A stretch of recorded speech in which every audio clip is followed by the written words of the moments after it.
the refugee crisis affected the tourism industry? The refugee crisis is perhaps the greatest humanitarian crisis of our time. We can never forget that this is about people at the end of the day, and very tragic stories, that human stories that happen every single day. We have been as welcoming as we can, given our resources and our abilities. We believe that Jordan has been home for many successive waves of refugees throughout history.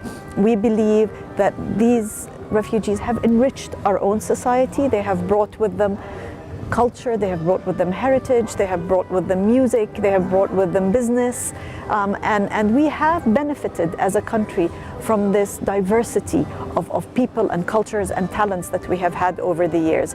This is not to say that it has not been hard. It has been very difficult. Our resources are very limited in Jordan.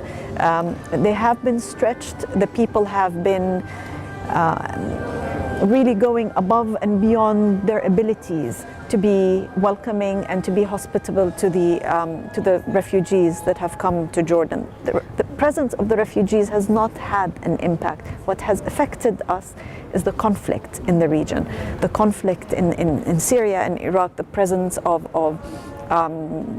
Daesh and the terrorists. That is perceived by visitors and by tourists to be very close, and so people have become hesitant about visiting the Middle East. And often Jordan has been marketed over the years more as a regional destination, and so the packages often include Lebanon, Syria, Jordan, and that is where we have suffered. We have suffered from the conflict itself, but not necessarily the presence of the refugees.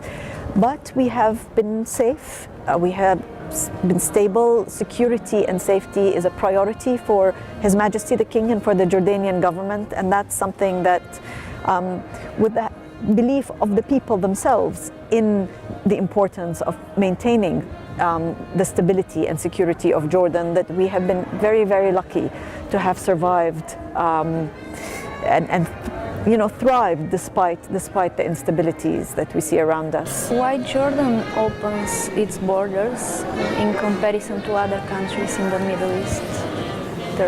It's part of the culture of who we are as Jordanians. Is one, we're always very proud of being hospitable, of always opening our home to anyone seeking shelter, and it's part of the Jordanian character and the Bedouin character of Jordan.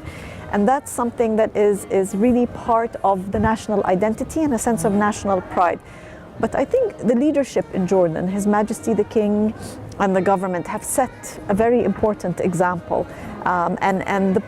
They've led from the very top to say that we have to give shelter to people who are in need. At the end of the day, this is about human beings.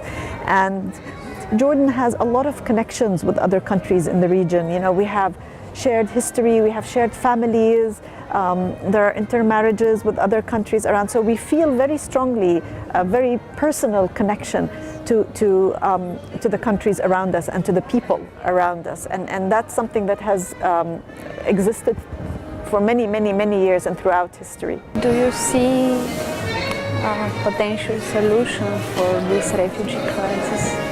It's a very difficult question, and not, you have to be optimistic and you have to believe that the future brings a better world. This will require, real serious effort by the international community. Everyone needs to play their role. At the end of the day, you must bring conflicts to an end. There must be a resolution, and I think, to put the well-being of the people ahead of anything else at this point is very important, the people of Syria. And so, I'm not a politician but I honestly believe that one has to be optimistic, one has to believe in a better future.